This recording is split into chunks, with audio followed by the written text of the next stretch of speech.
अरहम खान एक खूबसूरत और शरीफ नौजवान था। दरमियाने तबके से ताल्लुक़ था। शहर में उसके दो मकान, एक गाड़ी और कुछ ज़मीन भी थी। वो अपनी माँ नहीद और छोटी बहन हफ्सा के साथ रहता था। बाप का इंतकाल कुछ अर्सा पहले हुआ था। नाहिद ने कहा गांव वाला पुराना मकान बेच दिया जाए। ये फैसला माँ ने किया। गांव में उनके दादा का बनाया हुआ पुराना मकान था। 2 एकड़ ज़मीन भी थी जो दादा ने अरहम के नाम की। दादा को अरहम से बेपनाह मोहब्बत थी, मगर ख़ानदान शहर आया। नाहिद ने फैसला किया कि गांव की ज़मीन और मकान फ़रोख्त कर दिए जाएं। अरहम सुबह की बस पकड़कर गांव के लिए निकल पड़ा। गांव शहर से तकरीबन 200 किलोमीटर दूर वाक़या था। बस रास्ते में जगह जगह रुकती, नए मुसाफिर सवार करती आगे बढ़ती। जब गांव वही 50 किलोमीटर दूर था, एक स्टॉप पर लड़कियां चढ़ी। एक नहायत ही नाजुक सी लड़की अपनी खाला और छोटी बहन के साथ अरहम खिड़की से बाहर देख रहा। उसकी नज़रें ठहर गईं। लड़की की मासूम मुस्कुराहट वकार ने उसे खास और यादगार बना दिया। लड़की की निगाह अरहम पर पड़ी, वो भी पल भर के लिए ठिठक गई। गांव पहुंचते ही बस रुकी, वो लड़की उतरी, अरहम भी उतर गया। कच्ची सड़क पर दोनों चलने लगे। मंजिल एक ही निकली। लड़की ने आस्था से खाला से कहा ये लड़का हमारा पीछा कर रहा है। खाला ने पीछे मुड़कर देखा, फिर अरहम को इशारे से बुलाया। अरहम मुस्कुराकर बोला मैं अब्दुल सलाम साहब का पोता अरहम हूँ। दादा का पुराना मकान और ज़मीन यही है, वालिद साहब दुनिया में नहीं। खाला खुश हुई, उसकी पीठ थपथपाई, कहा बेटा हमारे पड़ोसी के बेटे। हंसी खुशी के साथ घर की तरफ चल पड़े। निमरा और नौशा का तारफ। अरहम ने मुस्कुराकर सलाम किया। निमरा और वो चुपके निगाहें उलझाते घर पहुंचे तो दोपहर हो चुकी थी। खाला ने खाना तैयार किया। निमरा ने सबको पानी पिलाया, फिर खाना बनाने कमरे में चली गई। अरहम ने पहला नवाला खाया। सादगी और जायका ने दिल छू लिया। खाने के बाद खाला ने कहा बेटा आज यहाँ रुक जाओ शाम में। अरहम ने माँ को फ़ोन करके इतला दी कि वो खाला के यहाँ है। माँ ने इजाज़त दे दी, क्योंकि ज़मीन के खरीदार का बंदोबस्त पहले ही हो चुका था। रात को सब आंगन में बैठे खुश गप्पियाँ हुई और फिर सो गए। अरहम दिल ही में मौका ढूंढ रहा था निमरा से बात करने का। रात को उसकी आंख खुली। निमरा गड्ढे के पास पानी पी रही थी। अरहम आहिस्ता से उसके पास गया। निमरा ने उसे देखा मगर खामोश रही। अरहम ने कहा निमरा मैं तुमसे मोहब्बत करने लगा हूँ, अगर चाहो तो। निमरा ने निगाह उठाई, कुछ कहे बगैर वहाँ से चली गई। अरहम के चेहरे पर खुशी की लहर दौड़ गई। वो अपने बिस्तर पर चला गया। सुबह एक खाला ने निमरा को छेड़ा। रात को नींद नहीं आई थी। निमरा शर्मा कर बोली खाला कुछ भी उल्टा सीधा ना कहो। अरहम सुबह तैयार होकर खालू के साथ ज़मीन के कागजात के लिए गया। दोपहर को वापस आए। खाला ने खाना तैयार रखा। इजाज़त ली। जाते वक्त नज़रें निमरा को ढूंढ रही थी, मगर वो नज़र नहीं आई। बस स्टेशन के करीब निमरा अचानक सामने आए। अरहम खुश हो गया। दोनों ने चुप के बातें की, वायदे किए कि दोबारा जल्द मिलेंगे। अरहम बोला जल्दी आऊँगा। निमरा उसकी आंखें बाहर आई। शहर पहुंचकर नाहिद ने मुस्कुराकर पूछा बेटा लगता है दिल में कोई। अरहम हंस कर बोला अम्मी आपको कैसे पता चला। नाहिद बोली। अरहम ने कहा अम्मी वो खाला की बाजी है ना निमरा। नाहिद मुस्कुरा कर बोली पहले खाना खा लो, फिर सब ठीक होगा। रात को नाहिद जागी, नींद नहीं आई। दिल में फिक्र का तूफान था। वो चाहती थी बेटे की शादी किसी अमीर घर की लड़की से हो। सुबह अरहम ने फिर निमरा की बात छेड़ दी। नाहिद समझाने की कोशिश करने लगी। अरहम जिद पर आ गया, अम्मी शादी सिर्फ निमरा से होगी वरना नहीं होगी। नाहिद ने तवील खामोशी के बाद हार मान ली। खाला को फोन किया गया। निमरा के वालिदैन ने फौरन हाँ कर दी। निमरा के चेहरे पर खुशी दौड़ गई। 2 दिन बाद अरहम माँ, बहन और रिश्तेदारों के साथ गांव पहुंचे। सबके सामने अरहम और निमरा की मंगनी हो गई। नीली साड़ी में निमरा बहुत ही हसीन लग रही थी। अरहम के दिल में ख्याल आया ये मेरी जिंदगी के सबसे खूबसूरत लम्हे हैं। ये खूबसूरत दिन हमेशा याद रहेगा। सब ने इन दोनों को बहुत ज्यादा दुआएं दी। अरहम और निमरा रात को दोनों घंटों फोन पर बातें करते। मोहब्बत बढ़ती रही। 1 महीना यूं ही गुजर गया। फिर शादी की तारीख तय हुई। अगले महीने के वक्त जैसे पार लगा कर उठ गया। शादी का दिन आन पहुंचा। निमरा 16 श्रृंगार की दुल्हन बनी हुई थी। बेचैनी से बारात का इंतजार कर रही थी। दिल की धड़कन तेज हो गई जैसे ही बारात पहुंची। वो खिड़की से झांक कर देखने लगी। दुल्हन का चेहरा खुशी से दमक रहा था। दिल में खुशी। बारात पहुंची, सवाल हुआ। अरहम खान दुल्हा बनकर सबके आंखों का तारा लग रहा था। सब खुश हो गए। जब निम्रा उसके साथ बैठी वो भी परियों जैसी लग रही थी। निगाह हर तरफ खुशियों में घूम रही थी। सब मुस्कुरा रहे थे। रुखसती के वक्त निम्रा माँ बाप से लिपट कर बहुत रोई और हमने उसे संभाला, गाड़ी में बिठाया और शहर ले आया। घर पहुंचकर वालदा नाज़नीन ने बहू का इस्तकबाल किया। सब खुश, सब रस्में हुई, मगर उसके चेहरे पर मुस्नुई मुस्कुराहट थी। निम्रा सबके साथ हंसी खुशी घुलने की कोशिश करती रही, मगर नाज़नीन के दिल का गुरूर और लालच अभी सोया नहीं था।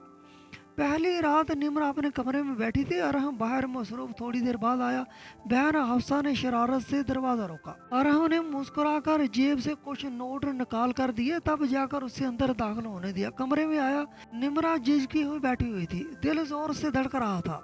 अरहम आहिस्ता से पास आया, बैठा, प्यार से हाथ थामा, बोला कि अब तुम मेरी जिंदगी हो, हमेशा मेरे साथ रहना। निम्रा की आंखों में आंसू आ गए।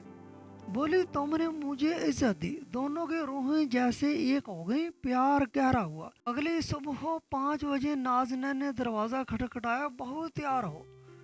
निम्रा ने फौरन दरवाज़ा खोला। नाज़नीन के चेहरे पर सख्ती नुमाया थी।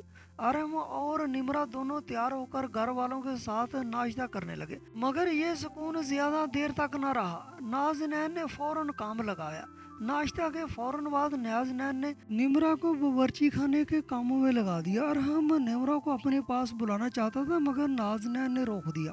दोपहर के वक्त निम्रा ने जरा दम लेने की कोशिश की तो नाज़नीन बोली, बेटी तैयार हो जाओ, पास की औरतों तुमसे मिलने आ रही हैं। असल में नाज़नीन ने पहले सब पड़ोस की औरतों को बुला लिया था ताकि वो निम्रा को नीचा दिखा सके। सब ने खूबसूरती की तारीफ की, मगर नाज़नीन को ये बात बर्दाश्त ना हुई। बोली, बस यही साड़ियाँ, इसमें कुछ खास तो नहीं। फिर सबके सामने निम्रा की चीज़ें निकाल निकाल कर दिखाने लगी, कभी बर्तन, कभी कपड़ों पर तबसरा।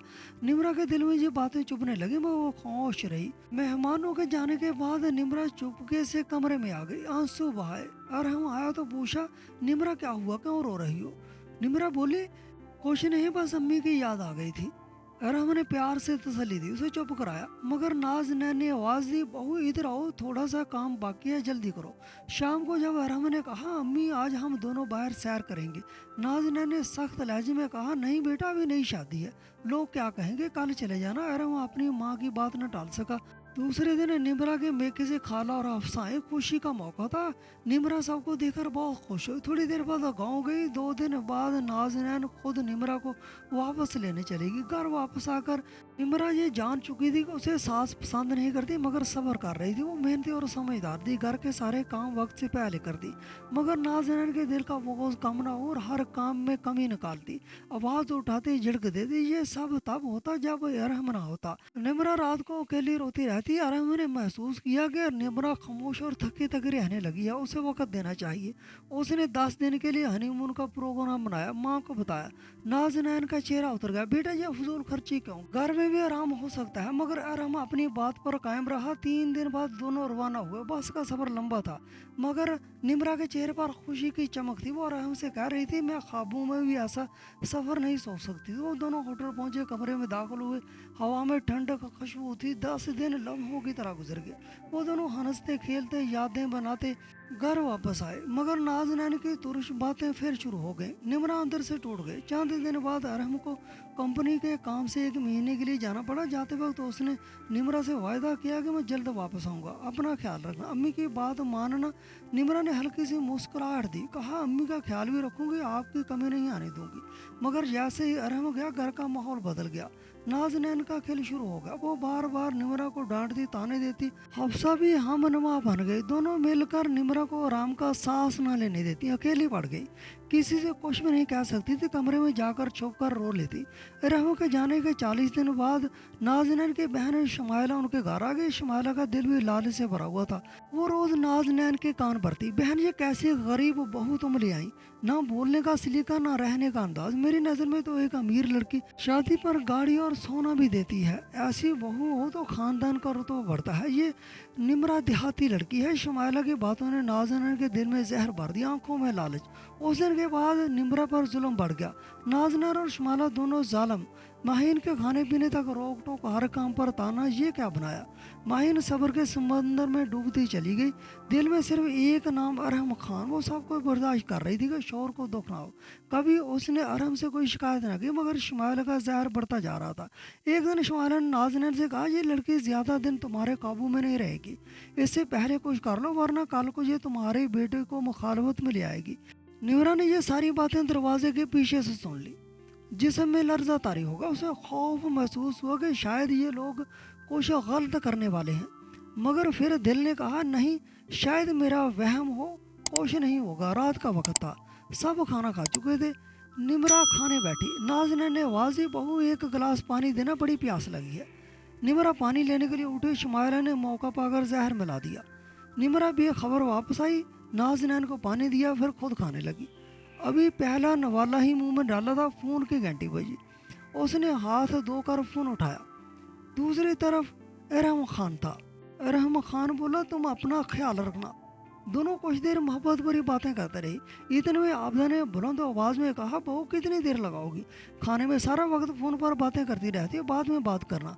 और फ़ोन बंद करके खाना खाने लगी। कुछ ही देर बाद उसे चक्कर आने लगे, कहे शुरू हो गई। वो गिरती पड़ती नाज़नीन के पास गई और बोली, अम्मी मुझे ठीक नहीं लग रहा, डॉक्टर को बुलवा दें। नाज़नीन ने लातोलकी से कहा, हाँ हाँ, बस ज़रा लेट जाओ, ठीक हो जाओगी। निमरा लड़खड़ाते हुए अपने कमरे तक पहुंची, मगर अब सांस उखड़ रही थी। वो फ़ोन तलाश करने लगी ताकि अरहम को कॉल करे, मगर फ़ोन नहीं मिला।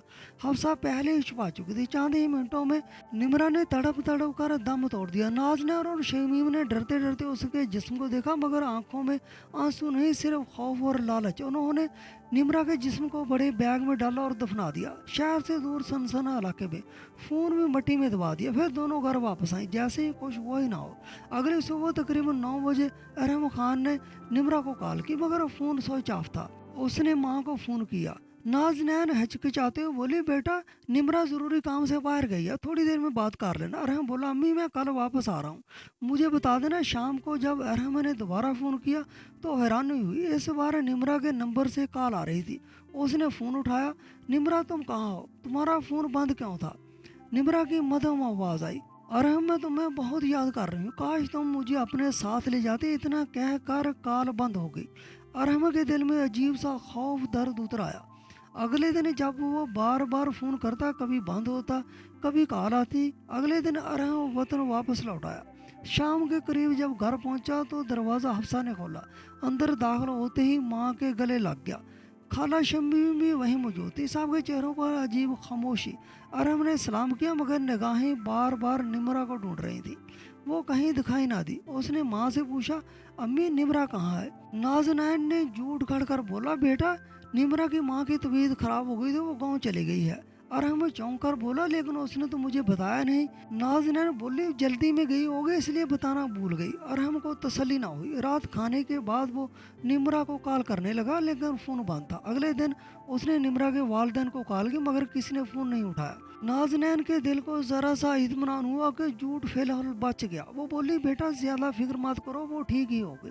रात को अरहम थकन से सो गया। सुबह आंख खुली तो उसके फ़ोन पर निमरा की 2 मिस कॉल थी। दिल खुशी से धड़क उठा। फ़ौरन कॉल की, मगर फिर वही जवाब, स्विच ऑफ। परेशान सा माँ के पास गया। अम्मी निमरा ने रात मुझे कॉल की थी, मगर फ़ोन बंद है। 2 दिन से यही हो रहा है, जब मैं फ़ोन करता हूँ बंद होता है और कुछ देर बाद खुद कॉल करती है। समझ नहीं आ रहा क्या बात है। नाज़नीन, हफ्सा और खाला शमीम के चेहरे उस वक्त पीले पड़ गए। नाज़नीन के हाथ कांपने लगे। अरहम ने समझे बगैर कहा, अम्मी आप ठीक है ना। नाज़नीन ने खुद को संभाला, हाँ बेटा थोड़ी तबीयत खराब है, तो फिक्र ना करो। अरहम ने फैसला किया कि वो खुद गाँव जाएगा। नाज़नीन ने बहुत रोका, मगर वो न माना। अगली सुबह वो गाँव के लिए निकल गया। वहाँ पहुंचकर निमरा के वालिदैन को सही सलामत देकर खुश हुआ, मगर जब पूछा निमरा कहाँ है तो वो हैरान रह गए। निमरा की माँ बोली, बेटा हमने तो 1 महीने से बेटी को नहीं देखा, ना बात हुई ना मुलाकात। अरहम बोला, मगर अम्मी ने कहा था कि वो आपके पास है। निमरा के वालिदैन रोने लगे, बेटा हमें कुछ पता नहीं, जाकर देखो वो कहाँ है, हमारी बेटी वापस लाओ। अब मामला वाज़ेह मशकूक लग रहा था। अरहम ने फ़ौरन पुलिस में रिपोर्ट दर्ज करवाई। पुलिस ने फ़ोन ट्रेस करने का हुक्म दिया। कुछ घंटों के बाद रिपोर्ट आई कि निमरा का नंबर आखिरी बार टावर से ट्रेस हुआ। ये सुनकर अरहम के पैरों तले से ज़मीन निकल गई। पुलिस ने घर पर छापा मारा। घर में मौजूद तमाम अफराद से पूछगिछ की गई। मोबाइल का डाटा रिकवरी करवाया गया। मालूम हुआ कि आखिरी वीडियोस और वॉइस नोट्स हज़फ किए गए थे। मज़ीद तफ्तीश पर खाला शमीम के मोबाइल से जहरीली दवा की ख़रीदारी के मैसेजेस मिले और एक पैगाम मिला, काम हो गया, किसी को पता नहीं चलेगा। पुलिस ने सख्ती से पूछगिछ शुरू की। चंद ही घंटों में हफ्सा टूट गई। वो रोते हुए बोली, अम्मी और खाला ने मिलकर निमरा को ख़त्म किया। वो उसे कबूल नहीं करती थी, कहती थी वो गरीब है, जहेज नहीं लाई। उसके खाने में जहर मिला दिया गया, फिर रात को लाश लेकर जाकर दफना दिया गया। पुलिस ने निशानदेही पर ज़मीन खुदाई, अंदर से निमरा की लाश बरामद हुई। पोस्टमार्टम में जहर से मौत साबित हुई। नाज़नीन, शमीम और हफ्सा गिरफ्तार हुई। अदालत में सबके चेहरे झुके हुए थे। अरहम गवाही देते हुए टूट गया। निमरा के वालिदैन की आंखों से खामोश आंसू बह रहे थे, जैसे दुनिया ख़त्म हो गई। चंद हफ्तों बाद जब केस मीडिया पर आया, अरहम की हालत बिगड़ती चली गई। माँ की बेरहमी और महबूबा की मौत ने उसे अंदर से तोड़ दिया। वो जहनी तौर पर पहले इस सदमे में था। पाकिस्तान आने से पहले निमरा की जो कॉल्स आ रही थी वो महज उसका वहम था। वो दिन रात चुपचाप बैठा रहता। निमरा का नाम बार बार लोगों पर आता।